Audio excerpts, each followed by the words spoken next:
स्वागत है आपका सहारा समय में। मैं हूं आशुतोष भाटिया। पश्चिम बंगाल का दंगल सज चुका है और आज से कहा जा सकता है कि पश्चिम बंगाल के दंगल का एक बहुत बड़ा दिन शुरू हो रहा है, क्योंकि प्रधानमंत्री नरेंद्र मोदी कोलकाता के ब्रिगेड परेड ग्राउंड में रैलियों की शुरुआत कर रहे हैं। कुछ ही देर में वो कोलकाता के इस ब्रिगेड परेड ग्राउंड में पहुंचेंगे और एक मेगा रैली को संबोधित करने वाले हैं। यहां पर 7 लाख लोगों के आने का अनुमान लगाया जा रहा है।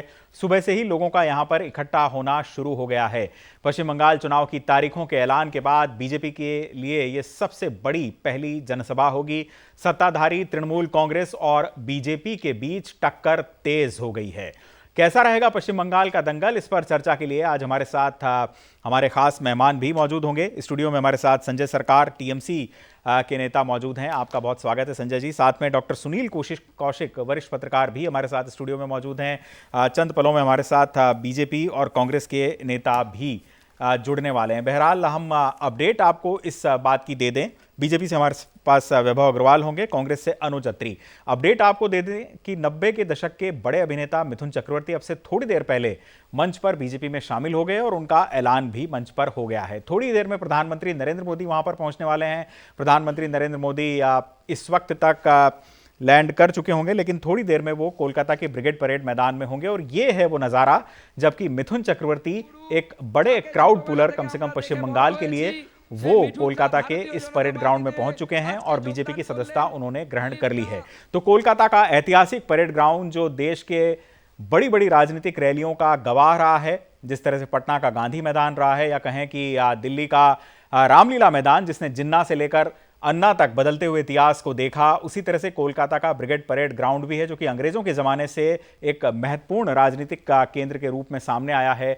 हम आपको बता दें कि यही वो मैदान है जहां पर एक ज़माने में पूरा लाल हुआ करता था और ज्योति बसु और हरकिशन सिंह सुरजीत जैसे बड़े नेताओं की रैलियां हुआ करती थी, लेकिन अब वो ज़माना बदल चुका है। अब आज की अगर बात करें तो ये भगवा रंग में रंगा हुआ है, लेकिन क्या पश्चिम बंगाल की जनता का जनमानस भी भगवा रंग में रंग चुका है? क्या पश्चिम बंगाल में ध्रुवीकरण के उस अध्याय की शुरुआत हो चुकी है जिसका जिक्र हम अक्सर करते हैं? ये देखना लाजमी, इस बात का हमें इंतजार होगा। प्रधानमंत्री नरेंद्र मोदी पहुंचे हैं, उससे पहले ये हम जिक्र करते हैं। डॉक्टर सुनील कौशिक का से मैं सवाल पूछना चाहूँगा। कौशिक साहब वरिष्ठ पत्रकार हैं, आपसे जानना चाहूँगा कि प्रधानमंत्री नरेंद्र मोदी निश्चित रूप से देश के एक सर्वमान्य बड़े नेता के रूप में उनका कद है, लेकिन अगर बात पश्चिम बंगाल की करें और चूंकि राज्य विधानसभा के चुनाव हैं तो टीएमसी के पास सबसे बड़ा नेता है ममता बनर्जी के तौर पर। स्थानीय स्तर पर इतना बड़ा नेता बीजेपी के पास ना होना कितना बड़ा फैक्टर साबित होगा? देखो, स्थानीय स्तर की बात करेंगे तो मुझे लगता है कि ममता बनर्जी के चेहरे के मुकाबले बीजेपी पे भी कोई चेहरा नहीं है। लेकिन हर इलेक्शन में चाहे किसी भी स्टेट का चुनाव हो और केवल मोदी से ही चुनाव होगा, तो ये मुझे लगता है कि लोकतंत्र की जो स्थिति है, जो लोकतंत्र पर लोग भरोसा करते हैं, वो मुझे लगता है कि आगे जाके नहीं करेंगे। क्योंकि प्रधानमंत्री का चेहरा एक बड़ा चेहरा होता है और देश का चुनाव, लोकसभा का चुनाव प्रधानमंत्री के नाम पर लड़ा जाना चाहिए। लेकिन हर विधानसभा चुनाव में केवल मोदी को उतारेंगे, मोदी जी के चेहरे को सामने लाएंगे, तो मुझे लगता है ठीक नहीं है। और जितने भी इलेक्शन प्रदेश स्तर पर आप देखेंगे, किसी भी स्टेट की आप बात कर लें, तो लगभग मोदी से ही टक्कर कराने का प्रयास बीजेपी करती है। लेकिन ये मानना चाहिए कि सर्वमान्य नेता तो हैं, निश्चित तौर से पूरे देश के सर्वमान्य नेता हैं, लेकिन प्रदेश के चुनाव में उनके चेहरे को बार बार उपयोग में लाना, मुझे लगता है कि आगे जाके मोदी जी के जो स्तर है, जो प्रधानमंत्री के चेहरे का जो स्तर होता है, उसमें थोड़ी सी गिरावट आएगी। कौशिक साहब, ये बात कमोबेश उसी तरह की मेरे को नजर आती है आपकी कि जैसे एक ज़माने में भारतीय क्रिकेट टीम सचिन तेंदुलकर पर काफ़ी हद तक निर्भर होती थी और कमोबेश हर मैच में हम उनके चेहरे की ओर देखने लगते थे। संजय जी हमारे साथ मौजूद हैं, तृणमूल कांग्रेस के वरिष्ठ नेता हैं। संजय जी, आपसे मैं ये पूछना चाहूँगा कि आखिर क्या कारण है कि पश्चिम बंगाल में ममता बनर्जी जैसा मजबूत नेतृत्व होने के बावजूद, एक मजबूत नेत्री होने के बावजूद बहुत सारे ऐसे स्टालवर्ड्स हैं, टीएमसी के वफादार हैं, जो कि साथ छोड़कर अब उनका जा रहे हैं? अभी आपने मिथुन चक्रवर्ती को भी देखा। देखिए, एक चीज़ आपको बताना चाहते हैं, नरेंद्र मोदी का समय में जब 2014 में जब सत्ता में नरेंद्र मोदी जी प्रधानमंत्री बन के आए थे, उसके पहले मिथुन चक्रवर्ती को हम लोग बंगाल से दीदी ने सम्मान दिए, देखे उसको राज्यसभा में भेजे। उसको पहले कोई भी सरकार उसको कुछ भी नहीं बनाया था जी। तो उस समय शारदा मामला आया तो मोदी जी उसको डर दिखाना चालू कर दिया सीबीआई ईडी से। फिर मेरे भी कुछ पार्टी के लीडर थे, उसको भी डर दिखाना चालू कर दिया, सीबीआई ईडी की देखे। तो सीबीआई ईडी देके किसी को डर दिखा के अपना टीम में शामिल करते हैं। ये नरेंद्र मोदी का सबसे बड़ा अभी का विकास में बंगाल में चुनाव मुद्दा हो रहा है। 10 साल का दीदी का विकास, 7 साल में मोदी जी का विनाश, और 20 राज्य में भारतीय जनता पार्टी को सरकार है, इसको मिथुन चक्रवर्ती नहीं साहब, संजय जी अभी आपने देखा कि त्रिवेदी जी भी शामिल हुए ना। त्रिवेदी जी बात छोड़ दी है, त्रिवेदी जी के ऊपर दीदी मेहरबानी किए थे। एक्चुअल में उसको पास में 10 आदमी भी नहीं है, और अगर हम कहीं रैली में निकालते तो अपना पर्सनल बेस में 1000 आदमी निकाल देंगे, वो 10 आदमी भी निकाल नहीं पाएंगे। उसको दीदी मेहरबानी किए थे। 2009 में भी लोकसभा, 2014, 2019 में हारा है, फिर राज्यसभा किया है।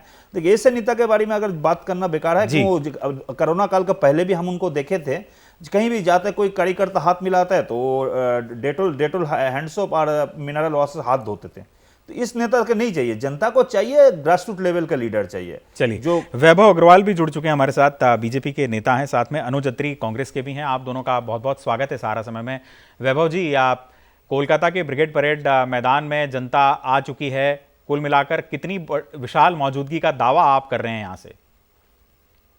देखिए आशुतोष जी, विशाल मौजूदगी का दावा करने की तो जरूरत ही नहीं है। अपने को दिख ही रहा है कि वहां पे जनता विशाल रूप में उपस्थित है या नहीं है।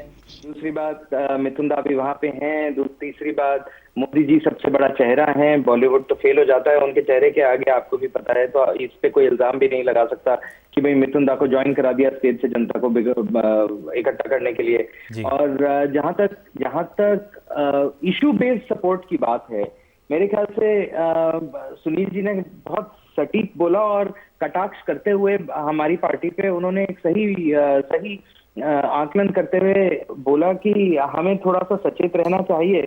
मैं उनकी बात से ये समझूंगा कि हमें थोड़ा सचेत रहना चाहिए, और जनता के बीच में जब हम जाते हैं तो मुद्दों की राजनीति लेकर जाएं तो वो बेहतर रहेगा, क्योंकि मुद्दों की राजनीति ही राजनीति सक्सेसफुल है। और व्यक्ति विशेष की पूजा तो भाजपा में कभी होती भी नहीं थी, जैसे कि टीएमसी में ममता बनर्जी की पूजा होती है, और बुम्बा बुम्बा टुम्बा टुम्बा, मुझे तो समझ नहीं आता है उनकी राजनीति। मैं तो शुक्रगुजार हूं कि मोदी जी हमें केंद्र की सत्ता में भारत के प्रधानमंत्री मिले, क्योंकि अगर वो ऐसा बुम्बा बुम्बा शुम्बा शुम्बा कोई करते करते आ जाता कोई, तो मतलब मेरा तो शर्म से सर झुक जाता।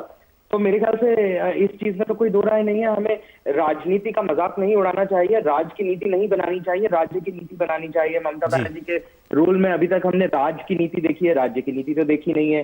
तो कई इसके अंदर मुद्दे हैं जो उठ के आते हैं, और मेरे ख्याल से पश्चिम बंगाल में जो 2014-2019 का जो परफॉर्मेंस रहा है भाजपा का नरेंद्र भाई मोदी के अगुवाई में, वो पूर्णतः दर्शाता है कि इस बार जनता अपना मन बना चुकी है पहले ही। इस बार मौका मिलेगा जनता को, और हम उनको मौका दे रहे हैं। सुनील जी, जी वैभव जी, एक मिनट आशुतोष जी, शायद पिछले एक पॉइंट और करूंगा। शायद पिछले इलेक्शंस में हमारी थोड़ी कमजोरी रही हो इलेक्शंस के लिए, लेकिन इस बार हम कमजोरी नहीं करेंगे, और वो सबको दर्शाता है। दूसरा सबसे बड़ा पॉइंट, अगर आप ये देखें कि ममता बनर्जी के बहुत साल हो गए, चेहरा है ठीक है, लेकिन बुम्बा बुम्बा टुम्बा टुम्बा करके बाजार में जब बंदर नाचता है तो मदारी नचाता है बंदर को, तब भी भीड़ इकट्ठी हो ही जाती है। मोदी जी के साथ वो हिस्सा है नहीं। चलिए, ये जो सुनील जी जो बात कही जाती है, 2014 में हमने देखा कि जो आम चुनाव हुए थे तो मोदी लहर देश में इतनी स्ट्रांग थी, बावजूद इसके 42 में से केवल 2 सीटें बीजेपी को राज्य में मिली थी। लेकिन 2019 में सांसदों की संख्या बढ़कर 18 हो गई, और जो वोट परसेंट है वो 10% से बढ़कर 40% तक जा पहुंचा। लेकिन ये एक सेंट्रल लीडरशिप का कमाल था। क्या स्टेट में भी यही ये इसको आप देखते हैं रेप्लिकेट होते हुए? नहीं, देखो, कई राज्यों में आप देखेंगे या तो लोकसभा के परिणाम और राज्य इलेक्शन के परिणाम बहुत अलग अलग हैं। जैसे राजस्थान में, मध्य प्रदेश में भी आपने देखा होगा, राज्यसभा में एक नारा था कि मैडम तुम्हारी खैर नहीं और मोदी से कोई बैर नहीं, और देखा होगा कि राजस्थान में सरकार नहीं आई। तमाम ऐसे राज्यों की तुलना कीजिए कि लोकसभा का चुनाव एक अलग व्यवस्था का चुनाव होता है, राष्ट्रीय स्तर के उसमें मुद्दे होते हैं, और यहाँ प्रदेश का चुनाव होता है बड़ा सच्चा, स्वास्थ्य, गरीबी और तमाम ऐसे मुद्दे राज्य के होते हैं जिन पर चुनाव होता है। लेकिन बार बार केवल राष्ट्रीय स्तर पर चुनाव आप नहीं लड़ सकते, ये बिल्कुल नितांत आवश्यक है, और ये देखना भी पड़ेगा सारी पार्टियों को। तो ये नहीं कह सकते कि 2014 और 2019 की तुलना करेंगे, 23% का वोट बैंक इनका हिफाजा हुआ, लोकसभा वाला ही ट्रेंड हमको इधर भी राज्य में 2 से 18 सीटें आ गई। लेकिन फिर भी आगे चल के देखना पड़ेगा कि उनके पंचायत के चुनावों में बीजेपी को बढ़ोतरी मिली है, ये भी तो एक निर्णय की बात है। और लोकसभा की भी हम बात करें 2019 की, तो लगभग 121 विधानसभा सीटों पर बढ़त मिली थी बीजेपी को। तो निश्चित तौर से जब सत्ता के संघर्ष में ये बढ़त मिलती है, किसी भी पार्टी को मिले, जब दीदी को बढ़त आई थी, जब आपने देखा होगा लेफ्ट और कांग्रेस से जब सत्ता का हस्तांतरण हुआ, तो इसी तरीके से धीरे धीरे आई। और मैं पश्चिम बंगाल में गया भी हूं, लेकिन चर्चा है, लेकिन निश्चित तौर से कह सकते हैं कि टीएमसी और बीजेपी में बहुत कांटे की टक्कर है, नतीजे चौंकाने वाले हैं। कांटे की टक्कर है, लेकिन ये आपकी जो राय है, कम से कम प्रशांत किशोर जो एनालिस्ट हैं उनकी राय से इत्तेफाक नहीं रखती। उन्होंने तो कहा कि दहाई भी अगर बीजेपी ने पार कर दी तो मैं ट्विटर छोड़ दूंगा और एनालिसिस करना छोड़ दूंगा। बहरहाल अनुज अत्री हमारे साथ जुड़ चुके हैं कांग्रेस के। अत्री साहब, प्रधानमंत्री नरेंद्र मोदी की रैली हो रही है ब्रिगेड परेड ग्राउंड में और काफ़ी ज़्यादा भरा हुआ ग्राउंड यहाँ पर नज़र आ रहा है। आपको क्या लगता है, पश्चिम बंगाल का मतदाता जब इस बार चुनावी मैदान में जाएगा अपना वोट डालने के लिए, तो उसके जहन में कौन कौन से मुद्दे सबसे अहम होंगे? देखिए, प्रधानमंत्री मोदी जी की ये रैली बंगाल में हो रही है, आज कलकत्ता में जो हो रही है, निश्चित तौर पे एक जिस तरह से वहां पर धन का जो है एक प्रयोग किया गया है, जो अपने पूंजीपति मित्रों को जिनको इन्होंने लाभ पहुंचाया है, वो उसका जो है उसका असर आज दिख रहा है वहां पे, कि कैसे धन का उपयोग करके जो है वहां पर इतनी भारी संख्या में लोगों को एकत्रित किया गया है। ये सब उसी की देन है। लेकिन आज भारतीय जनता पार्टी से निश्चित तौर पे जब बंगाल की जनता जब चुनाव में वोटिंग करने जाएगी और जब ये चुनाव के प्रचार के समय में जाएंगे, तो कई सवाल हैं जो इनसे पूछेंगे जिनका ये जवाब नहीं दे पा रहे हैं। बंगाल की जनता इनसे ये पूछेगी कि 7 साल से आपकी सरकार केंद्र में चल रही है, तो बताएं, ममता दीदी ने तो ठीक है बंगाल के विकास के लिए नहीं किया अपने दोनों कार्यकाल में 10 वर्ष की सरकार में, लेकिन आप भी तो सरकार में बैठे थे, आपके पास तो पूरा देश का सत्ता आपके पास है। आप बताएं कि केंद्र सरकार ने क्या दिया है, कौन सी वहां पर आपने उद्योग लगाए हैं जिससे वहां के बेरोजगारों को रोजगार मिल सके। बॉर्डरिंग स्टेट है हमारा, जो एक बांग्लादेश के साथ जुड़ा हुआ एक स्टेट है, क्रॉस बॉर्डर जो इन्फिल्ट्रेशन है, जो वहां से घुसपैठ है, जिसकी बार बार भारतीय जनता पार्टी बात करती है। अत्री साहब, क्यों नहीं आप उसको रोक पाए? अत्री साहब, ये जो चुनाव है, ये आप ममता बनर्जी के अगेंस्ट में लड़ रहे हैं, कांग्रेस और लेफ्ट का गठबंधन। आपसे जानना चाहूंगा, क्या किसी किस्म की कोई सत्ता विरोधी लहर पाते हैं आप पश्चिम बंगाल में? निश्चित तौर पे देखिए, जो डबल इंजन की जो सरकार चल रही है, इन दोनों का विरोध है वहां पर।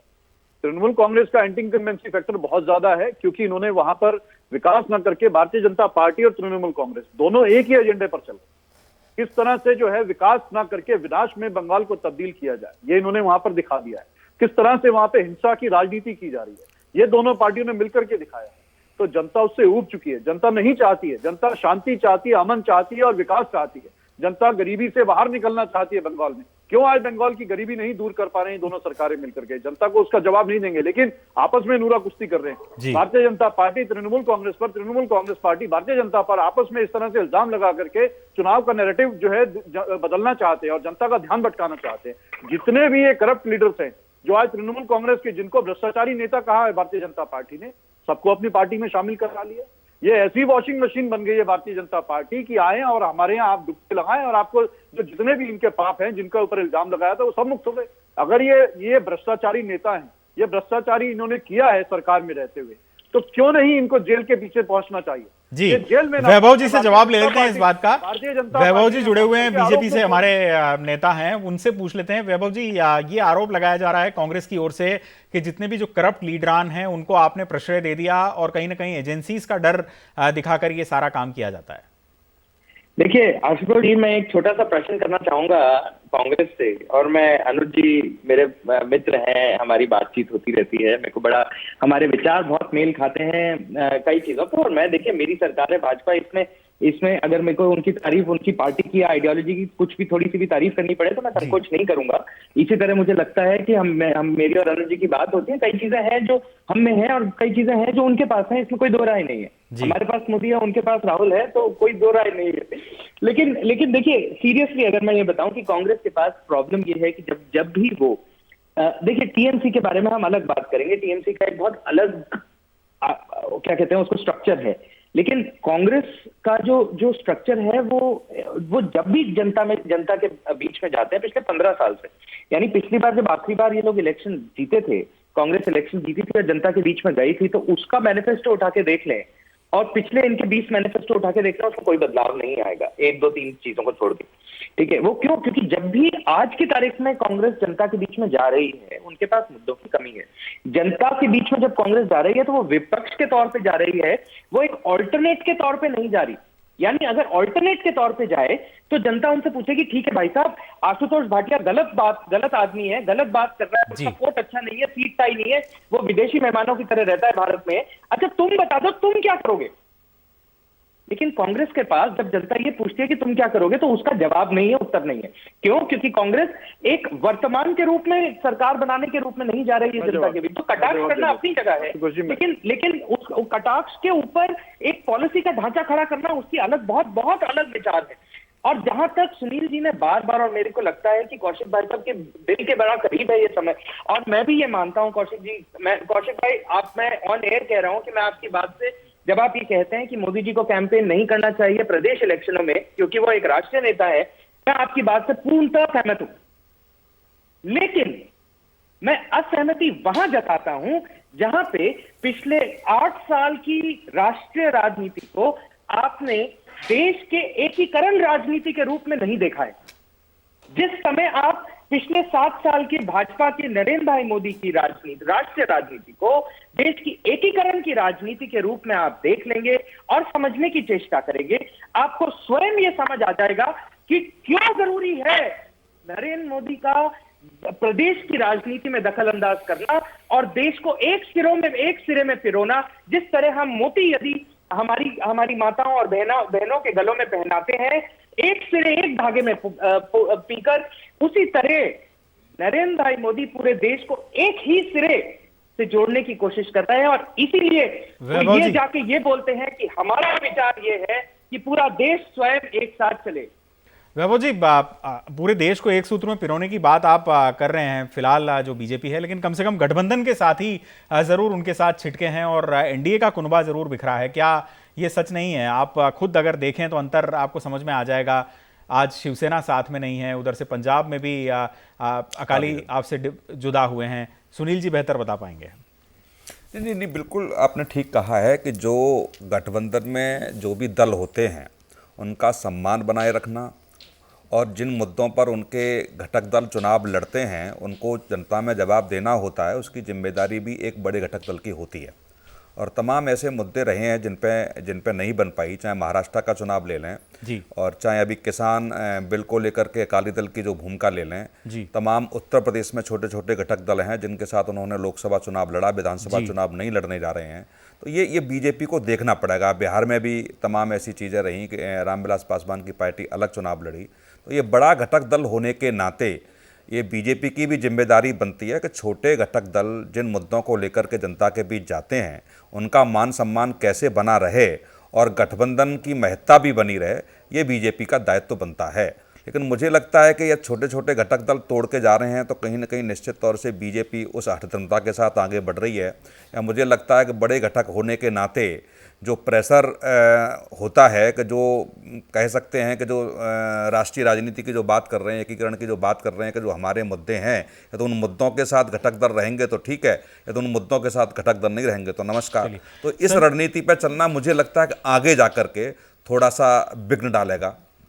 जी बिल्कुल, जब आपको साथियों की दरकार हो। संजय जी, या ममता बनर्जी की भी आज रैली है, आपके लिए मुद्दे क्या हैं? सिलेंडर की कीमतों का मुद्दा आप उठा रहे हैं, लेकिन आपकी खुद की अपनी सरकार है, वहाँ की उपलब्धियों के बखान की अगर बात की जाए तो आप जनता के सामने क्या कम्युनिकेट करेंगे? कानून और व्यवस्था का जिक्र मैं खास तौर से करना चाहूँगा क्योंकि पश्चिम बंगाल की कानून और व्यवस्था काफ़ी बिगड़ी हुई यहाँ से प्रतीत होती है। राजनीतिक हिंसा का अच्छा खासा केंद्र बना हुआ है। अक्सर इस तरह की खबरें आती रहती है कि बम धमाका हुआ और 6 जख्मी हुए। कल ही मैं पढ़ रहा था। देखिए, एक चीज़ बताना चाहिए, पहले भैभव भाई एक बात बोले हैं, उसको जवाब हम पहले देने चाहते हैं। भैभव भाई एक चीज़ बोले जो अभी जिस टाइप का ये बंदर का खेला होता है, मदारी खिला दिखाते हैं। हकीकत सही बोला है को भारतीय जनता पार्टी 22 फरवरी जिस दिन रैली किया था नरेंद्र मोदी जी, उस दिन आदमी जुटा नहीं पाया था। 300 रुपया देकर आदमी लेकर आने पड़ता था। यहाँ पर भी आपको मालूम है ब्रिगेड पैरेड ग्राउंड बहुत बड़ा ग्राउंड है, 30 लाख आदमी वहाँ पर रैली कर सकते हैं। ठीक है, मैं आपको बता रहा हूं, वहां पर इतना बड़ा मैदान में अगर आदमी नहीं आ पाएंगे, इसके लिए मालूम है नरेंद्र मोदी को जनसभा में भी अभी आदमी नेता है धीरे धीरे उसको ग्राफ जो है धीरे धीरे बहुत नीचे आ चुके हैं, बहुत नीचे आ चुके हैं। इसके लिए मिथुन चक्रवर्ती और अक्षय कुमार का नाम ऐलान किया है, उनको देखने के लिए कम से कम आदमी आ जाएंगे इस विषय में। और रह गया बंगाल में हम क्यों आज रैली कर रहे हैं, देखिए मेरे जनसभा में जो कार्यकर्ता आता है, हम वहां पर नींबू पानी भी दे नहीं पाते हैं, लाखों का समागम होता है। मुद्दा यही है, मैं बंगाल में क्या किया है 10 साल उसको हिसाब, मैं 10 साल में 94 लाख आदमी को नौकरी दिए हैं, 1 लाख किलोमीटर ग्रामीण रास्ता हम वहां पर विकास बनाया है, 2 करोड़ आदमी को घर में हम 2 करोड़ आदमी को घर में हम बिजली पहुंचाए हैं। इसके अलावा हमने मेरा जो प्रोजेक्ट था, जिस प्रोजेक्ट में मैं जनता को घर में जाकर पहुंचा, कितना कितना पैसा हमने खर्चा किया, कन्याश्री जिसको बाड़ी में बोला जाता है, उसमें कितना आदमी, उसमें कितना बच्ची उसमें वो ये किया है, 66 लाख बच्ची उसमें उसको लाभ उठाया, कितना खर्चा किया 9,390 करोड़ रुपया। ठीक है, फिर रूपश्री जिसको बच्चे को शादी होना था 25,000 रुपया मिलता है, उसमें मैंने 6 लाख आदमी को दिया है, 6 लाख बच्ची को दिया है 1400 करोड़ रुपया। स्वास्थ्य साथी कार्ड जिसको हेल्थ कार्ड 2011 से आपने दिया, उसमें कितना हॉस्पिटल में उसको उपलब्धि है और कितना परिवार को उसको लिया, उसमें आपको 1590 हॉस्पिटल उसमें उपलब्धि है और उसमें हमने बिल्कुल 70 लाख आदमी को दे चुके हैं। 100 दिन का काम, 100 दिन का काम महिला को कितना मिला, 1 करोड़ 27 लाख आदमी महिला उसमें काम मिला। सेल्फ डिपेंडेंट जो होता है, जो एक ग्रुप बनाया जाता है, उसमें महिला को जो है 8 लाख महिला को 337 करोड़ रुपया दिया है। जो खाद्य साथी जिसको फूड देता है, उसमें 1 करोड़ आदमी उसमें बेनिफिट। संजय जी, मैं आपसे ये पूछना चाहता हूं, ये जो आप राज्य सरकार का जो कामकाज बता रहे हैं, ये आप यहां बता जरूर रहे हैं, लेकिन हम जनरली जब तृणमूल कांग्रेस के नेताओं का अब जब हम सुनते हैं, सारा का सारा जो डिस्कोर्स है वो कहीं ना कहीं केंद्र पर या प्रधानमंत्री नरेंद्र मोदी के कामकाज की छीछालेदर करने पर ज्यादा आधारित होता है, बल्कि अपनी उपलब्धियां गिनाने के। ये अपने आप में एक किस्म की नकारात्मकता के रूप में मतदाता में संदेश नहीं जाता क्या सुनील जी? नहीं, बिल्कुल बिल्कुल जाता है। आप ये बताइए, जब राज्य स्तर के चुनाव हैं, राज्य स्तर के मुद्दों पर चुनाव लड़ाना चाहिए, लेकिन बीजेपी कहीं ना कहीं राष्ट्रीय मुद्दों की तरफ मोटिवेट उस चुनाव को करती है। तो ये तो सत्ता पक्ष को देखना होगा, वहाँ के लोकल दलों को देखना होगा कि आखिर में बीजेपी, इसमें मैं कोई दो राय नहीं है कहने में कि बीजेपी बिल्कुल इसमें माहिर है कि एक मुद्दा देती है, जब तक विपक्षी दल समझ पाते हैं तब तक दूसरा मुद्दा पेश कर देती है। तो ये तो दलों को समझना पड़ेगा और तृणमूल कांग्रेस को 10 साल का रिपोर्ट जनता के सामने रखना चाहिए। जिस तरीके से केंद्रीय योजनाएं हैं, केंद्र सरकार की योजनाएं हैं, बीजेपी हर रैली में उनको गिनाती है, चाहे तमाम ऐसी उनकी स्कीमें हैं जो गरीबों तक पहुंची हैं। तो ये मुद्दा तृणमूल कांग्रेस का, वहाँ के सीपीएम का, लेफ्ट दलों का है कि आखिर में किस तरीके से सरकार की समीक्षा करें, सरकार के कामों की, और जनता के लिए लगें। लेकिन मुझे नहीं लगता है, तमाम स्तर के चुनाव आप देख लीजिए, चाहे लोकसभा का भी आप चुनाव देख लीजिए, विकास के मुद्दे पे तो शुरू होगा, लेकिन जिस तरीके से 2 चक्कर का चुनाव हो जाएगा, तीसरे चौथे पांचवें की तरफ पहुंचेगा, तो गाली देना आपस में, एक दूसरे के ऊपर छींटा कसी करना, एक दूसरे के ऊपर, मतलब इस तरीके का चुनाव पिछले 1 दशक से देखने को मिल रहा है। पिछले 2 इलेक्शनों की हम बात करें कि जहां हम लोग सोच भी नहीं सकते कि वो प्रधानमंत्री के पद पर, मुख्यमंत्री के पद को, की सारी पद की गरमाएं गिर चुकी हैं। अत्री साहब का रुख कर लेते हैं। अत्री साहब, कांग्रेस और लेफ्ट का गठबंधन है, ये वही वामपंथ है जो एक जमाने में एक छत्र पश्चिम बंगाल पर काबिज रहता था और उस किले को कोई तोड़ नहीं पाता था। अब जबकि कांग्रेस के साथ गठबंधन हुआ है, बहुत ज़्यादा प्रभावशाली मैं कहूँगा कि ये रिश्ता नज़र नहीं आता। कहीं ना कहीं ऐसा लगता है कि अब जो गठबंधन के साझीदार हैं कांग्रेस को, वो भी उतनी तवज्जो नहीं देते। इसका क्या कारण है? देखिए, मुझे लगता है इस तरह का ये आकलन शायद कुछ गलत नजरिया। मैं इन टर्म्स ऑफ सीट्स भी ये बात कह रहा हूँ। नहीं, इन टर्म्स ऑफ सीट्स की बात नहीं है। कोई किसी को जबरदस्ती कोई सीट ऑफर नहीं करता है। अगर हमें सूट करता है या हमारे घटक दलों को सूट करता है, तभी सीट शेयरिंग का फॉर्मूला तय होता है। कांग्रेस को बंगाल के हिसाब से, अपने कम्युनिस्टों के हिसाब से, हमारा जो हमको अपना सूट किया, जो हमको ठीक लगा कि भाई ठीक है, इस सीट शेयरिंग के हिसाब से हम लोग वहां पर चुनाव मिल करके लड़ सकते हैं और हम इन दोनों दलों को हराने में कामयाब हो जाएंगे। तृणमूल कांग्रेस की जो वर्तमान की बंगाल की सरकार है, जो भारतीय जनता पार्टी की जो मोदी जी की नीति सरकार केंद्र की चल रही है, ये आपस में जिस तरह से अपना वहां पर प्रोजेक्शन कर रहे हैं, एक झूठ का जो एक आडंबर वहां पे जनता के सामने पेश कर रहे हैं, फर्जीवाड़ा जो आंकड़े को बाजीगिरी दिखा रहे हैं, तो सबको उनका किला ध्वस्त करने में हम कामयाब होंगे और जनता के सामने एक साफ सुथरी विकास करने वाली और एक ऐसी सरकार देंगे जो वापस जो बंगाल की जो हमारी सांस्कृतिक धरोहर है, जिसको ध्वस्त कर दिया गया है, जो वहां पर एक कत्लेआम का जो एक मंजर हर गली हर चौबारे में दिखाई देता है, उसको वापस शांति के माहौल में ला करके परिवर्तित करना और जो गंगा जमनी तहजीब है हमारी, उसको वापस जीवंत करके लेके आना, वो कांग्रेस का जो है जिम्मेदारी बनती है और उस दायित्व को हम भरपूर निभाएंगे। चलिए, अच्छी बात है, राजनीतिक पार्टियों को ये दायित्व निभाना चाहिए। सुनील जी, पश्चिम बंगाल का मैं जिक्र करूं, हर प्रदेश हो उसमें मुख्य दल और विपक्षी दल पाया जाता है और उनमें प्रतिद्वंदिता होती है, चाहे राजस्थान में कांग्रेस और बीजेपी हो, मध्य प्रदेश में कांग्रेस और बीजेपी हो, या उत्तर प्रदेश हो। लेकिन इस तरह की राजनीतिक हिंसा अमूमन हम नहीं देखते। वहां पर हमने देखा कि जब लेफ्ट था और टीएमसी थी तो उनके बीच में राजनीतिक हिंसा होती थी। अब बीजेपी और टीएमसी अगर दो बड़ी पार्टियां हैं तो उनके बीच में राजनीतिक हिंसा और खून खराबे का सिलसिला है। दोनों दलों के पास, यानी सत्ताधारी दल के पास और उसके विपक्षी दल के पास भी अच्छी खासी सूचियां होती हैं अपने अपने कार्यकर्ताओं को के मारे जाने की, चोटिल होने की। ये जो सिलसिला है ये ऐसा पश्चिम बंगाल में ज़्यादा क्यों है? नहीं आशुतोष जी, ये अभी की बात मत कीजिए आप, या 4-5 दशक की आप बात करेंगे तो मुझे लगता है पिछले 4 दशक में लगभग 56,000 के आसपास कार्यकर्ता मारे गए हैं जी। तो ये पहली बार नहीं हो रहा है। ये जब कोई भी दल सत्ता के नज़दीक पहुंचता है, जब उसको दिखता है कि मैं बिल्कुल सत्ता पाने की ओर अग्रसर हूं, तो उनके कार्यकर्ताओं में, उनके नेताओं में एक छटपटाहट होती है और वो छटपटाहट ऐसी होती है कि वो कहीं मार और काट में बदल जाती है। जैसे आज भी आप देख लीजिए कि प्रधानमंत्री की रैली है, आज भी बीजेपी के कार्यकर्ताओं पे 2 टोलियों पे हमले हुए हैं, लगभग दर्जन भर लोग घायल हैं और ये बीजेपी ने आरोप लगाया कि टीएमसी के कार्यकर्ता उनको रोकने का प्रयास रास्ते में कर रहे थे, वहां तक नहीं जाने दे रहे हैं। जेपी नड्डा तक पे नहीं, वही मैं कह रहा हूं, जेपी नड्डा पे हमला हुआ और तमाम विधायक तक इनके, चाहे तृणमूल कांग्रेस के विधायक की हत्या हुई, बीजेपी के विधायक की हत्या हुई। तो ये सारी जो चीज़ें हैं ना, बीजेपी को लगता है कि हम बिल्कुल सत्ता तक पहुंच गए हैं। तृणमूल कांग्रेस ये सोचती है कि सत्ता नहीं जाने देंगे, बिल्कुल हमारी जो पैंठ जो वहाँ के कार्यकर्ताओं में, जो जनता के बीच है, वो पहले से ज़्यादा हुई है और हमारा जो नेता है, मुझे लगता है उस नेता के मुकाबले वहाँ पश्चिम बंगाल में कोई बड़ा नेता नहीं है। तो वो जो संघर्ष की जो कहानी है, और दूसरा आपने देखा होगा, इस बार 1 दशक की बात कर रहा हूँ मैं, जो हिंदू बनाम मुस्लिम हुआ है, तमाम पूजाओं को लेकर के आरोप प्रत्यारोप रहा, हाई कोर्ट को भी हस्तक्षेप करना पड़ा, बीजेपी ने भी जाकर रैलियाँ वहाँ पर की। तो ये जो स्तर इस समय गिरा, वो पहले स्तर नहीं था, पहले विचारधाराओं का स्तर था। लेकिन जब हिंदू मुस्लिम में तब्दील हुआ, जहां पश्चिम बंगाल में लगभग 30% के आसपास मुस्लिम हैं और 110 विधानसभा सीटों पर वो ये मायने रखते हैं कि किसको हराना और जिताना, ये मुस्लिम वोट निर्णय करते हैं, तो 70% की जो भूमिका बीजेपी की तरफ है कि वो 70% पे हम इलेक्शन लड़ेंगे और उसमें कितना हम तब्दील कर सकते हैं, क्योंकि लोकसभा की बात करें तो 40% के आसपास वोट बीजेपी को मिला है और 43% लगभग तृणमूल कांग्रेस को मिला है। तो 3% का अंतर और उसके बाद विधानसभा का चुनाव आ जाना, तो मुझे लगता है कि छोटे छोटे भी जो राजनीतिक दल हैं, चाहे बीजेपी पीछे के पर्दे से खेल खेले, चाहे तृणमूल कांग्रेस खेले, चाहे कांग्रेस खेले, यदि वो वोट कटुआ के रूप में यदि वहाँ स्थापित होते हैं और 3-4%, 5% के आसपास वो वोट काटने में कामयाब होते हैं, तो मुझे लगता है कि फिर दोबारा मैं कह रहा हूँ कि वहाँ के नतीजे बड़े चौंकाने वाले होंगे।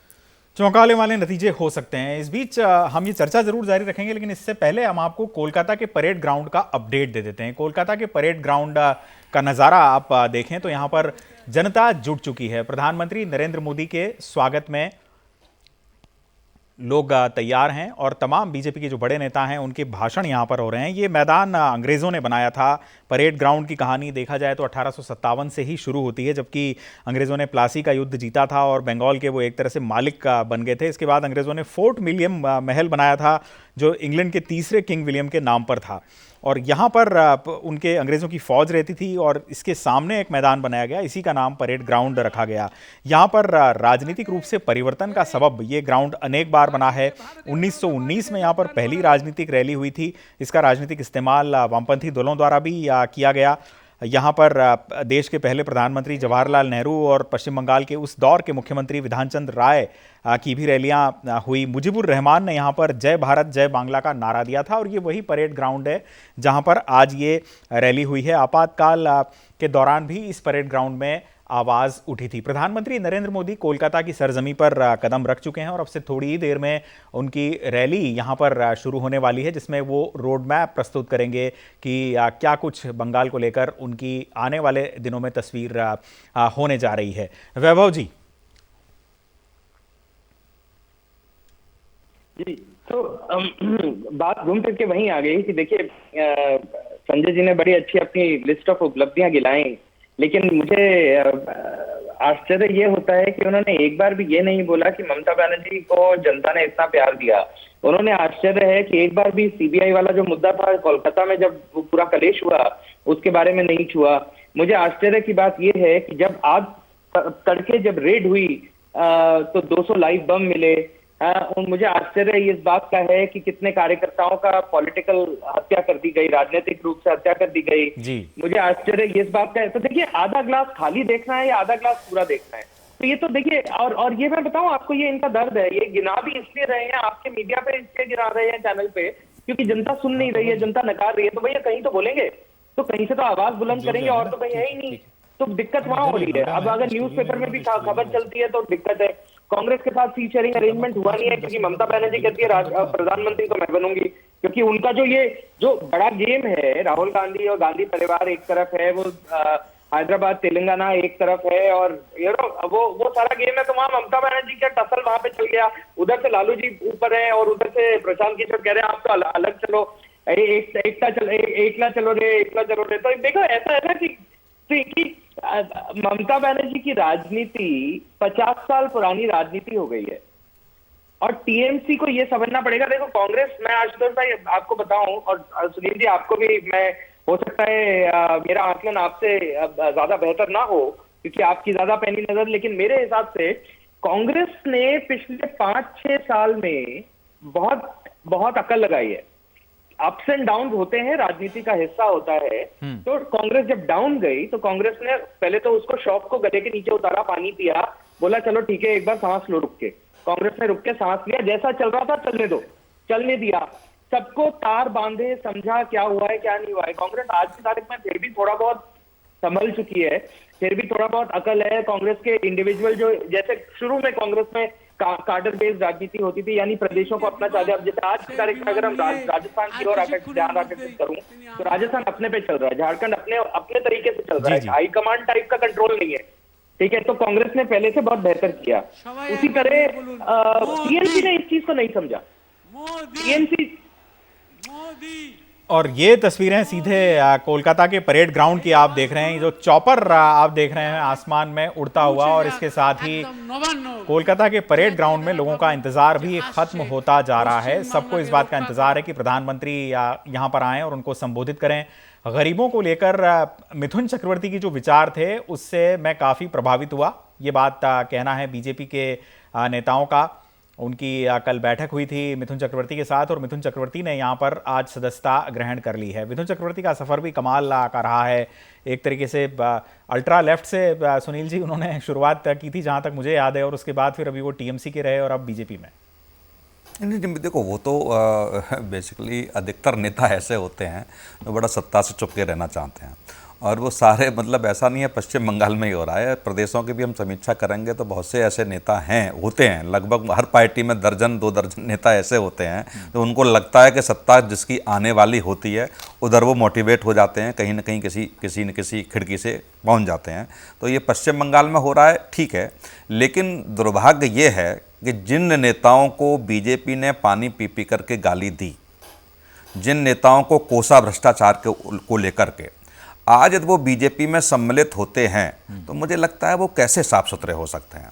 बीजेपी वो बीजेपी नहीं है। बीजेपी की छवि अन्य राजनीतिक दलों की अपेक्षा इस देश में अलग थी, और 2014 की अपेक्षा 2019 में इसलिए अधिक बहुमत से सीटें आई, इसलिए मोदी के नेतृत्व में, कि वो थोड़ा सा कार्यकर्ता जनता भाजपा की राजनीति को अलग स्तर से देखती है। लेकिन अधिकतर आप ये कह रहे हैं कि ये सारे राजनीति का अपराधीकरण और अपराधी किस्म के उम्मीदवारों को टिकट दिया जाना, ये सारे मुद्दे गौण हो गए और सबसे ऊपर निकलकर सामने आ गया राष्ट्रवाद। केवल सदी सत्ता राष्ट्रवाद तो है ही, जनता की चॉइस के रूप में। नहीं, वो केवल जनता को दिखाने के लिए, वो ठीक है, हर राजनीतिक दल का होता है कि कोई ना कोई ऐसे उपाय ढूंढती है पार्टी, ऐसे मुद्दे ढूंढती है कहीं ना कहीं जिस तरीके से जनता को मोटिवेट किया जाए, लेकिन वो बीजेपी ने किया है। लेकिन अधिकतर मैं राजनीतिक दलों की बात करूं, ऐसा नहीं है कि कांग्रेस में भ्रष्टाचारी नेताओं का सम्मिलित नहीं है या अपराधीकरण नहीं है, या तृणमूल कांग्रेस में नहीं है, सब राजनीतिक दल में मिलेगा। लगता है कि 2-4% थोड़े और 2-4% ज़्यादा हो सकते हैं एक दूसरे के राजनीतिक दल में,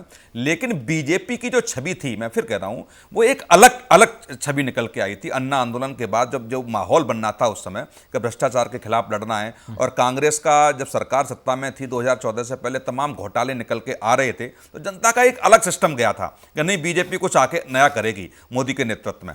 लेकिन ये बड़ा दुख की बात होती है, चाहे वो राष्ट्रीय स्तर पर लोकसभा में चाहे चुनाव जरूर जिता दे मोदी जी को, लेकिन इस बात की चर्चाएं जनता में होती हैं। ये बीजेपी को समीक्षा करनी पड़ेगी कि ऐसे भ्रष्टाचारी नेता, ऐसे क्रिमिनल नेता जो कि कहीं ना कहीं जिन पर दाग लगे हुए हैं, जिन पर खुद बीजेपी ने उनको कोसा है, यदि वो बीजेपी में सम्मिलित किए जाते हैं तो कहीं ना कहीं बीजेपी को भी सत्ता के नजदीक ले जाने की जो तत्व होते हैं चिपकने वाले, वो बीजेपी में भी अग्रसर हो रहे हैं। ये बीजेपी को एक बार सोचना होगा। या दूसरे ही राजनीतिक दलों की लाइन में बीजेपी को खड़ा होना है, तो मुझे लगता है कि बहुत दिन वो दूर नहीं कि बीजेपी विपक्ष में बैठेगी। विवादास्पद बयान भी काफ़ी दिए जा रहे हैं सुनील जी। शायद सरकार साहब कोई जानकारी होगी कि पश्चिम बंगाल सरकार में मंत्री और जमीयत उलेमा हिंद की राज्य इकाई के जो प्रमुख हैं सिद्दीकुल्ला चौधरी, उन्होंने एक ताज़ा बयान दिया। उन्होंने ये बयान दिया कि बंगाल में 1000 से 1200 साल से गाय का मांस खाया जाता रहा है और इससे वोट का क्या संबंध है, पश्चिम बंगाल में गोकशी पर रोक नहीं लगेगी। देखिए, ये चीज में अगर बोलेंगे आपको, सबसे पहले गोवा में बंद कर सकते हैं, उसको सरकार है। नॉर्थ ईस्ट में आप इस मणिपुर में अरुणाचल सपोर्ट करते हैं? नहीं, मैं सपोर्ट किसी को नहीं। देखिए, मैं एक चीज बताता है, गुजरात में घटना घटा था। वहां पर कोई आदमी बाहर से लेके वो ये मीट बना के खा रहा था, ठीक है। तो वहां पर जाके पुलिस के किया था, उसमें हाईकोर्ट में केस हुआ था। हाईकोर्ट में डायरेक्ट बोला है, लोकतंत्र में मेरे को किसी को खान पान रुकने का कोई अधिकार नहीं है। मैं आपको बता रहा हूँ तृणमूल कांग्रेस सिद्दीकुल्ला चौधरी के इस बयान का समर्थन करती है कि अपना बयान है, पार्टी का बयान नहीं है। सिद्दीकुल्ला चौधरी का अपना बयान है, वो अपना बयान है, पार्टी का कोई बयान नहीं है। किसी की कोई कार्रवाई डिजर्व करते हैं ये? देखिए, वो पार्टी तौर पर जरूर इसको इन्वेस्टिगेशन होगा, उसको होने के बाद जो होना है होगा उसके लिए। लेकिन मैं एक चीज बताने चाहते हैं, लेकिन राजनीतिक रूप से भी तो ये बयान कोई बहुत इंटेलिजेंट बयान नहीं कहा जा सकता ना। आप बताइए सरकार साहब, इससे कोई मुझे तो नहीं लगता कि जनता में भी पश्चिम बंगाल में इस बयान को पसंद किया जाएगा कि पश्चिम बंगाल में गोकशी पर रोक नहीं लगेगी और ये चलता रहेगा। देखिए, पर्सनल बयान है, पर्सनल बयान को साथ पार्टी को बयान में मत मिलाइए आप, ठीक है। पर्सनल कोई भी कुछ बयान दे सकते हैं। किरण रिजिजू वहां पर आपस किया था, किरण रिजिजू सरकार साहब पार्टी ने खंडन नहीं किया, बिल्कुल खंडन करेंगे। कहां किया है? बिल्कुल खंडन करेंगे क्या? आप कह रहे हैं, लेकिन वहां प्रदेश प्रवक्ता को या प्रदेश अध्यक्ष को ये खंडन करना चाहिए था। देखिए, एक चीज आपको बता दो, पर्सनल बयान है, पर्सनल बयान के ऊपर में कोई भी कुछ नहीं होता है। पार्टी में इसको जरूर उसको बीच में बातचीत चलते रहेंगे और इसके अगर जो भी कार्रवाई होगा जरूर इसको सामने आपको नतीजा बहुत जल्दी आ जाएंगे। एक चीज में वैभव भाई बोले हैं मेरे को बंगाल के बारे में, वैभव भाई मेरे को एक चीज बोले, अभी ऐसा लग रहा है कहीं कहीं कांग्रेस और बीजेपी में कहीं सौदा हो चुका है, हम 10 साल आप 10 साल। क्यों वैभव जी और अनुज जी को बात पर ऐसा लग रहा था मेरे को, उस हिसाब से मैं आपको बता रहा हूं। अच्छा, दूसरा नंबर बात है, वैभव जी बोल रहे थे इतना हत्या कार्यकर्ता। अच्छा, 2019 में 5 फरवरी बसंत पंचमी के दिन में मेरे विधायक को भारतीय जनता पार्टी को गुंडा लोग हत्या किया था, सत्यजीत विश्वास को। पहले राजनीतिक खून 2019 में चालू किया है भारतीय जनता पार्टी, कहां पर? नदिया डिस्ट्रिक्ट, करीमगंज डिस्ट्रिक्ट में सत्यजीत विश्वास को, ठीक है। मैं बोलते ये हत्या का जो राजनीति बंगाल में है, हम आपको बोलेंगे, कल भी मेरा कार्यकर्ता को घर जलाया गया है मेदिनीपुर में, मेरा पार्टी ऑफिस जलाया गया भारतीय जनता पार्टी ने। अच्छा, ये चीज बोलिए, कोई आप अपने को मारने के लिए आएंगे, हम कहीं प्रोटेस्ट नहीं करेंगे, प्रोटेस्ट तो हम जरूर करेंगे। रह गया बंगाल का 10 साल का विकास और नरेंद्र मोदी का 7 साल का विनाश। अच्छा, एक चीज बताइए, नरेंद्र मोदी जब चुनाव में आए थे, वैभव जी आप ध्यान से सुनिए, क्यों आपको जवाब बहुत मिलेंगे समय, क्यों आप सरकारी पार्टी के है ना, आपको समय ज्यादा मिलेंगे, इसके लिए आप ज्यादा बोल पाएंगे। ऐसा कुछ नहीं है, आपको ऐसा पता नहीं लग रहा है, सबको बराबर मिलेगा समय। नहीं, आपको पूछ रहे हैं, मैं ज्यादा नहीं, 1 मिनट में खत्म कर देंगे, बताइए। अच्छा, नरेंद्र मोदी जी जब सरकार में आए थे, बोलते हर युवाओं का अकाउंट में 15 लाख रुपया करके मिलेंगे, डॉलर का कीमत 40 रुपया हो जाएंगे, पेट्रोल का कीमत 40 रुपया हो जाएंगे, 100 स्मार्ट सिटी बनेंगे। पूछ लेते हैं, वैभव जी से जवाब ले लेते हैं। हमें खत्म करने दिए, पूरा सवाल नहीं करें तो कैसे पूछेंगे? अच्छा दिन आने वाला, अच्छा दिन तो आने वाला, देख रहे हैं जो हिंदुस्तान के जितना पीएसयू है सबको बेच दिया, बीएसएनएल 40,000 करोड़ में घटा है, union bank of India 1100 crore घटा है, एसबीआई 700, एमटीएनएल 1000 करोड़ घटा है। आपको इसको बाद में बीपीसीएल को बेचने चालू, कोल इंडिया का सब्सिडी जितना उसको भी बेचने के लिए ऑलमोस्ट साइन हो चुके हैं। ठीक है, और 2 लाख करोड़ रुपया ओएफ किया। किसको ओएफ किया है? जितना बड़े व्यापारी को, बड़े कॉर्पोरेट हाउस को किया है। ठीक है, एयर इंडिया का 4600 करोड़ लॉस है, कोई खरीदने के लिए नहीं आ रहा है। अच्छा, ना खाएंगे ना खाने देंगे। ले लेते हैं जवाब, सरकार साहब ले लेते हैं जवाब। 30 सेकंड में खत्म कर देंगे। ना खाने देंगे, ना खाएंगे, ना अच्छा, खाने वाला भी आपको साथ में है, खा भी रहे आप। क्यों? नारदा शारदा में जिसको आपको सिद्धार्थ सिंह ने बोला था भाग मुकुल भाग, भाग सुबन भाग, भाग शुभेंदु भाग, आप उसको पार्टी में आ गया। कौन गंगा जल में नहाने के बाद पवित्र हो गया? और भारतीय जनता पार्टी का वॉशिंग पाउडर है, उसमें धो दिया है। अच्छा, मैं चौकीदार हूं। चौकीदार होने के बाद में क्या हुआ? देश में 10 लाख करोड़ रुपया बैंक लुटेरा हुआ, उसमें 27 आदमी आपको गुजरात से है। 28 आदमी में 27 वैभव जी से जवाब ले लेते हैं, तो हम आपको नाम दे देंगे, चर्चा जारी रहेगी। वैभव जी नाम दे देंगे 27 वैभव जी। सारे मुद्दों की बात करी, लेकिन आजू बाजू के मुद्दों की बात करी। क्यों? क्योंकि वो कहते हैं ना कि जब मैं आशुतोष भाई आप पे एक उंगली उठाऊंगा तो 4 मेरी तरफ दिखेंगी। तो इनका वही हिसाब किताब है। ये एक उंगली तो उठा दी है, लेकिन ये समझे नहीं है कि 4 उंगलियां इनकी तरफ दिखती हैं। अब सबसे पहले जहां तक कांग्रेस और भाजपा की साठगांठ की बात है, वो तो जग जाहिर है। हमारी इतनी अच्छी दोस्ती है कि हम रोज के रोज, हमने तो पार्लियामेंट में राहुल गांधी को मतलब बुलवा दिया, राहुल गांधी जी से को अपने आप कि उनका नाम पप्पू है और भाजपा बुलाती है, तो ऑन रिकॉर्ड है बात।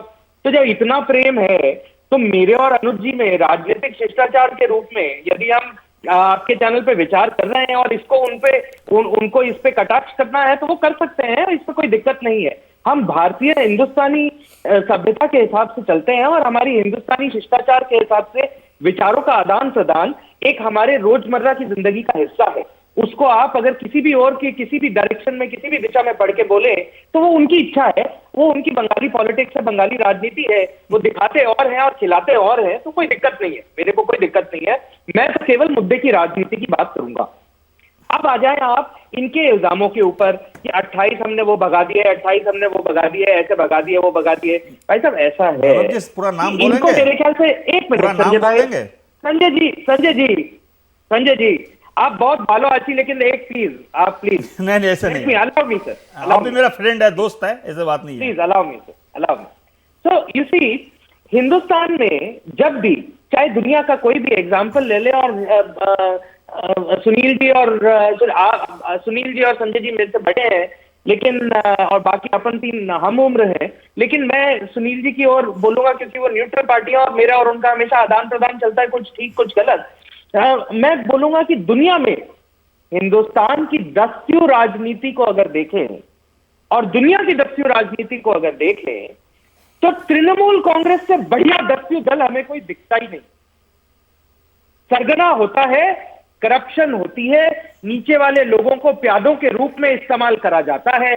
जब प्यादे अपनी आइडियोलॉजी, अपने विचार बदलते हैं, दस्यु दल छोड़ते हैं, जान माल से बचने के लिए, नुकसान होने के लिए दूसरे दल में शामिल होते हैं और देश की सेवा करने की कोशिश करते हैं, मतलब डाकू होता है। उनको मर्डर करा जाए, उनको राजनीतिक कटाक्ष किया जाए, उनके ऊपर गाली दी जाए।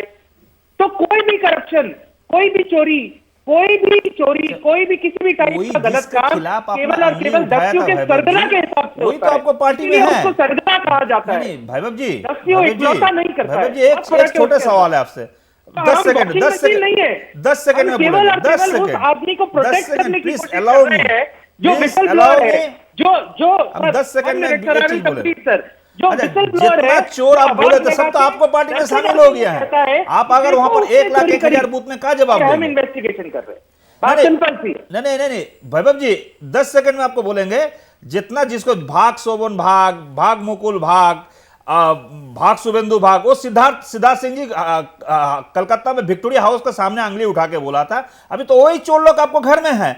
अभी 78,000 बूथ था, अभी 1,01,000 बूथ है, उस बूथ में आप लोग क्या जवाब देंगे? सरकार जी समझ नहीं पा रहे हैं, सरकार जी समझ नहीं पा रहे हैं। उन्होंने ये, बीजेपी ने ये कहा था तृणमूल कांग्रेस से भाग, ये थोड़ी कहा था कि देश से भाग के हमारी तरफ आ जा। नहीं सरकार साहब, आप पहले बताइए कि वो दोषी थे या नहीं थे। आप ये बताइए वो दोषी थे या नहीं थे, सरकार साहब।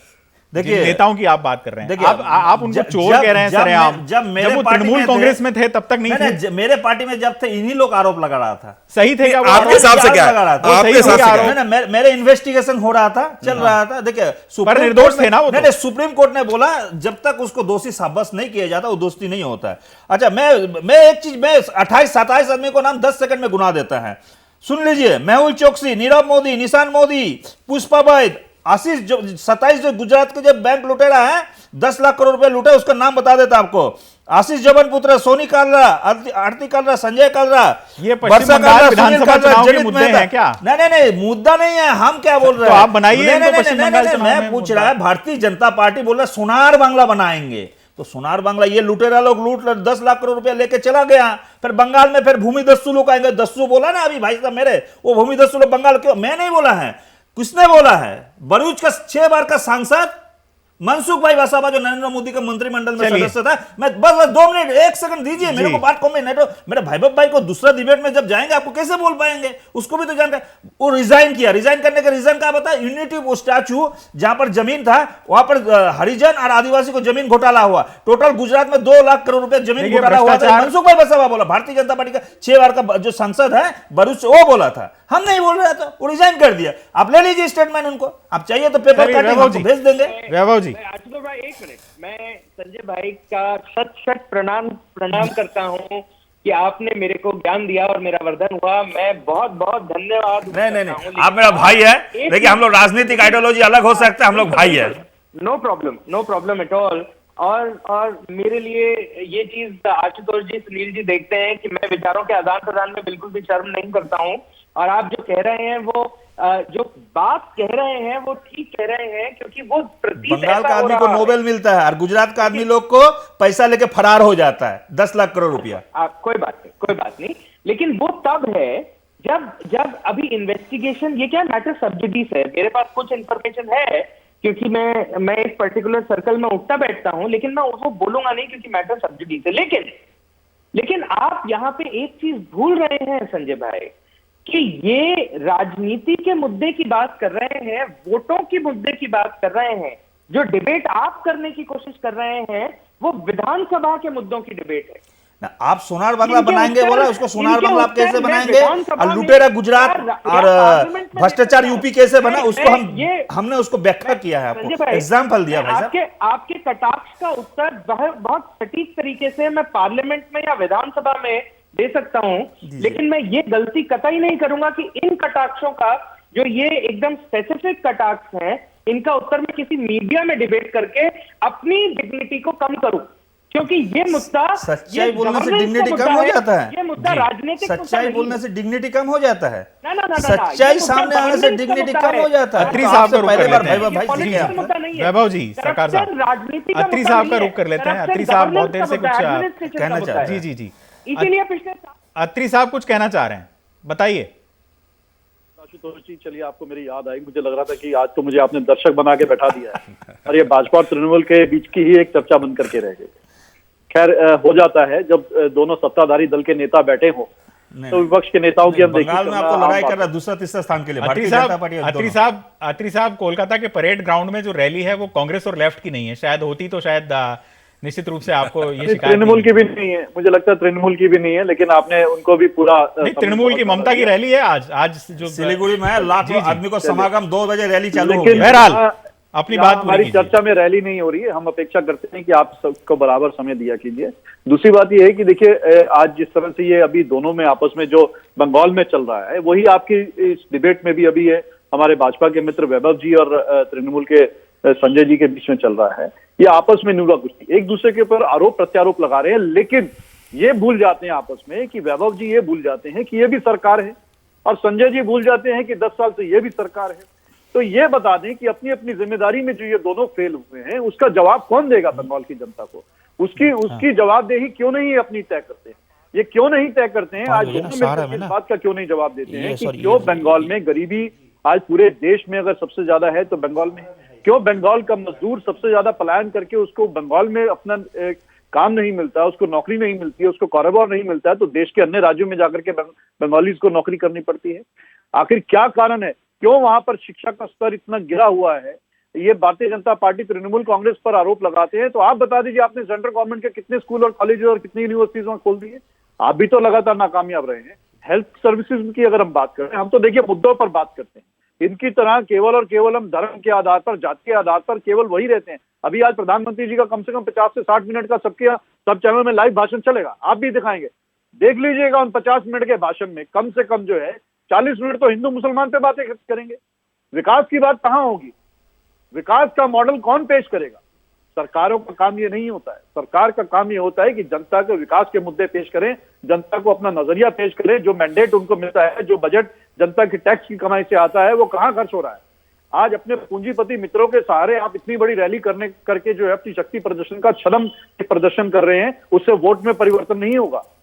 वोट परिवर्तन होता है जमीनी। ये जो लोग हैं जब अपने गांव में जाएंगे और वहां जाकर के देखेंगे कि हालात जस के तस हैं, जो प्रधानमंत्री जी बोल रहे हैं वो जमीन पर नहीं है। जी अत्री साहब, जो महंगाई है, वो महंगाई जिससे महंगाई गरीब जनता जूझ रही है, जब वो अपने घर जाएगा तो वो जवाब सोचने को मजबूर होगा कि 100 रुपए पेट्रोल और 90 रुपए का डीजल क्यों मिल रहा है। जाहिर तौर पर महंगाई एक बड़ा मुद्दा है और इसीलिए शायद ममता बनर्जी आज की रैली में सबसे ज्यादा इस मुद्दे को उठा रही हैं। जो हमें पता चला है उसके मुताबिक गैस की कीमतों और पेट्रोल और डीजल की कीमतों को लेकर वो खासतौर से निशाना साधेंगी केंद्र सरकार पर। आपसे मैं जानना चाहूँगा सुनील जी कि पश्चिम बंगाल के विधानसभा चुनाव में क्या ध्रुवीकरण जो है वो एक डिसाइडिंग फैक्टर होने जा रहा है सबसे बड़ा, या फिर ऐसा नहीं है? नहीं, बिल्कुल होगा। और जिस तरीके का आप वहाँ 1 साल से आप देख रहे हैं, मैंने फिर बताना चाह रहा हूँ, क्योंकि अब तक के चुनाव में ये पश्चिम बंगाल में नहीं देखा जाता था। नहीं, मैं इस बार बीजेपी चुनाव लड़ रही है और आप देखेंगे जय श्री राम के नारे को किस तरीके से भुनाया जा रहा है, आप देखिए। और दूसरा, इसको हवा, यदि मैं व्यक्तिगत तौर से कहूँ तो यदि ममता बनर्जी उस श्री राम के नारे से यदि वो न भड़कती, यदि वो न वहाँ लोग गिरफ्तार होते, तो मुझे लगता है कि आज बीजेपी श्री राम के नारे को न बनाती। तो ये दोनों तरफ से ऐसा हो रहा है। दूसरा, जो मैंने फिर कहा, दोबारा कह रहा हूँ, जो पूजाओं को लेकर के जो हाईकोर्ट का हस्तक्षेप रहा और उसके बाद जो बीजेपी ने उसको बनाया, तो बिल्कुल हिंदू मुस्लिम होगा निश्चित तौर से। और एआईएम का जाना, पश्चिम बंगाल की राजनीति में इन्हीं की पार्टी सरकार में जो व्यक्ति रहे, उन्होंने एक राजनीतिक दल की स्थापना करना जो बिल्कुल मुस्लिम समुदाय से बिलोंग करते हैं। दूसरी चीज़ है कि जो वहाँ देखा जा रहा है कि जिस तरीके से कार्यकर्ताओं की यदि आप हत्या देखेंगे तो मुस्लिम और हिंदू बाहुल क्षेत्र में, जो मिक्सअप बाहुल क्षेत्र हैं, वहाँ ज़्यादा हत्याएं हुई हैं। यदि आप बिल्कुल क्रमानुसार यदि आप उसकी समीक्षा करें तो अधिक जो घटनाएं हैं वो बिल्कुल जो बीच में है ना हिंदू मुस्लिम की, वो ज़्यादा घटनाएं आ रही हैं। तो बार बार मोदी जी का ये कहना, दूसरा योगी जी का वहाँ जाना और योगी जी का वहाँ रैली करना जहाँ 50% से ज़्यादा मुस्लिम मतदाता है, वहाँ जा कर के श्री राम के नारे लगवाना। दूसरी बात एक और कहेंगे हम, कुछ अधिकतर इलेक्शन में जो दिखता है पार्टियों को कि हमें किन मुद्दों को बना सकते हैं, उसमें विपक्ष की भूमिका ज़्यादा रहती है।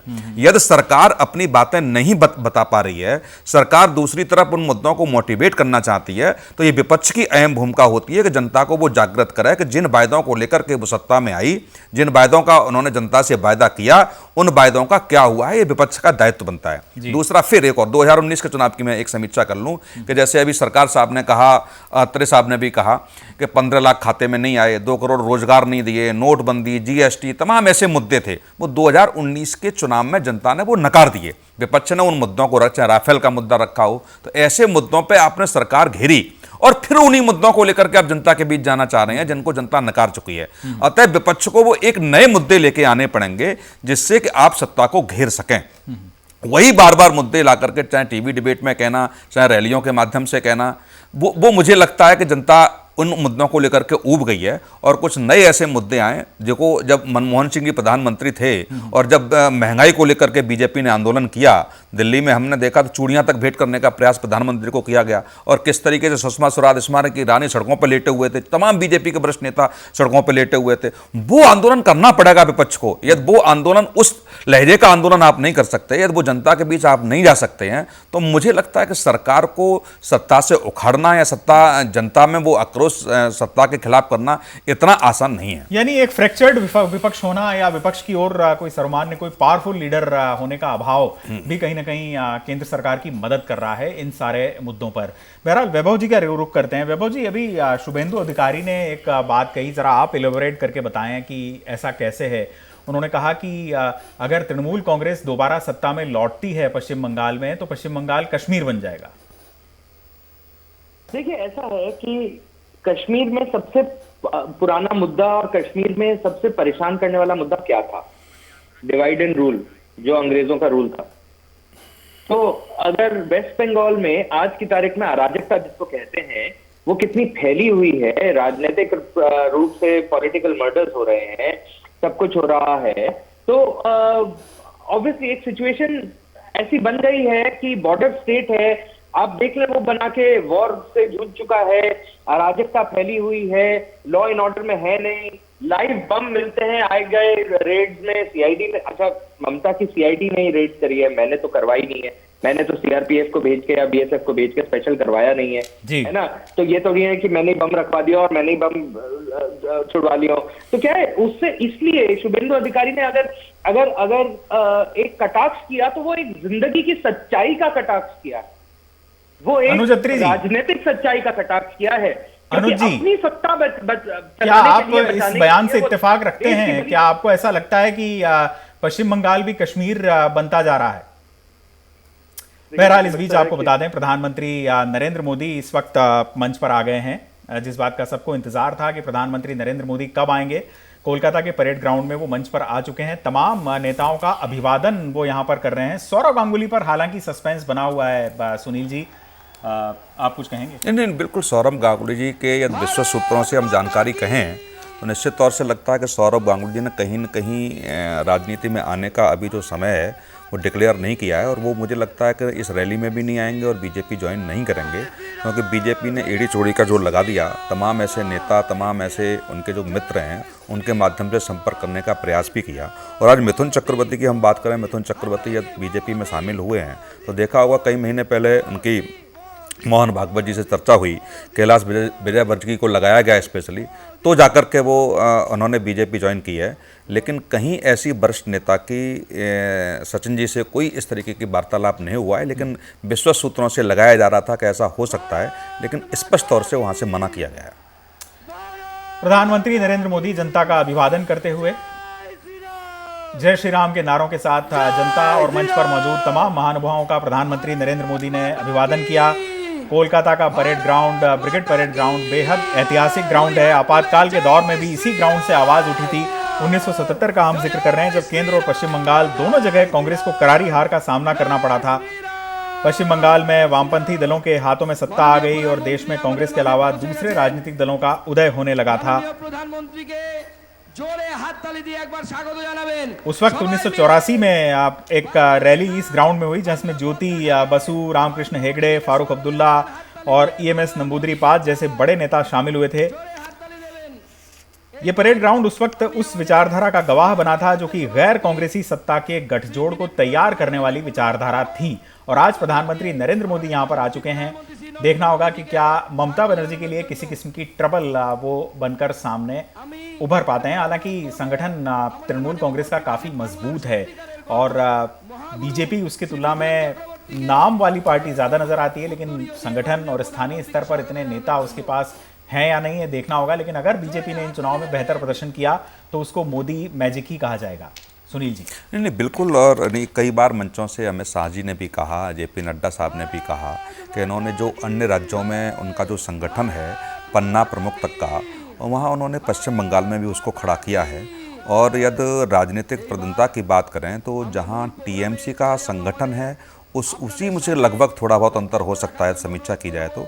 बीजेपी ने भी उसी हिसाब का संगठन वहाँ तैयार किया। और इन राजनीतिक दल, चाहे कांग्रेस की बात करें, चाहे लेफ्ट की बात करें, चाहे और 2-4 राजनीतिक दलों की बात करें, उनका इतना संगठन नहीं है। लेकिन तृणमूल कांग्रेस का और बीजेपी का संगठन बूथ स्तर तक का है।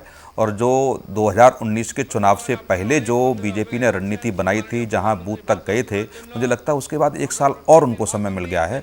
जितने वरिष्ठ नेताओं की वहां पर डेरा डारे रखना, मुझे लगता है दर्जन भर ऐसे राष्ट्रीय स्तर के नेता हैं, चाहे संगठन के नेता होंगे, जिन्होंने पिछले 1 साल से वहाँ डेरा डाले हुए हैं। कैलाश विजयवर्गीय तो मुझे लगता है 2 साल से 3 साल से वहाँ से हट ही नहीं रहे हैं। और तमाम राष्ट्रीय स्तर के इनके नेता हैं, संगठन के भी नेता हैं, वहाँ डेरा डाल करके जो संगठन को मजबूती दी है, निश्चित तौर से कह सकते हैं कि संगठन बीजेपी का है मजबूत।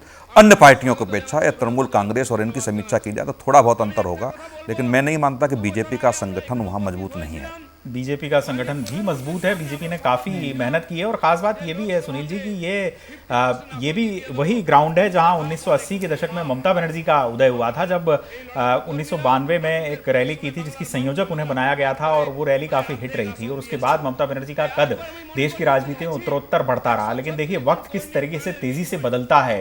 पहले आप वामपंथ यहाँ पर पूरी तरह से काबिज था, ये मैदान पूरी तरह से लाल नज़र आता था, और ऐसा लगता था कि वो रैली अपने आप में अभूतपूर्व होती थी जब लेफ्ट के नेता यहाँ पर ज्योति बसु हों या केंद्र स्तर के नेता हों, वो जब करते थे। उसके बाद ममता बनर्जी आई और अब आज ये भगवा रंग में नहाया हुआ नज़र आ रहा है। देखो ये परेड जो ग्राउंड है, मुझे लगता है किसी भी राजनीतिक दल को रैली करना बहुत आसान नहीं होता। बड़ा समझ सोच कर के परेड ग्राउंड में रैली की जाती है, और ये एक सत्ता के हिसाब से यदि कहा जाए कि जिन भी राजनीतिक दलों की यहाँ रैली रही हैं, लेकिन मुझे लगता है कि 20 से 25 लाख तक की यहाँ संभावना रहती है लोगों की। लेकिन यदि बीजेपी 10 लाख का दावा कर रही है, अभी आंकड़े निकल के आएंगे कितने लाख लोग वहाँ पहुँचे हैं, लेकिन यदि सत्ता के केंद्र तक जो भी राजनीतिक दल पहुँचे हैं, यदि तो वो बिल्कुल परेड ग्राउंड की अहम भूमिका रहती है। और यदि बीजेपी ने समझ सोच करके यहाँ रैली की है, ये पश्चिम बंगाल को संदेश देने का प्रयास किया है, तो इसमें दो चीज़ें देखी जाएंगी।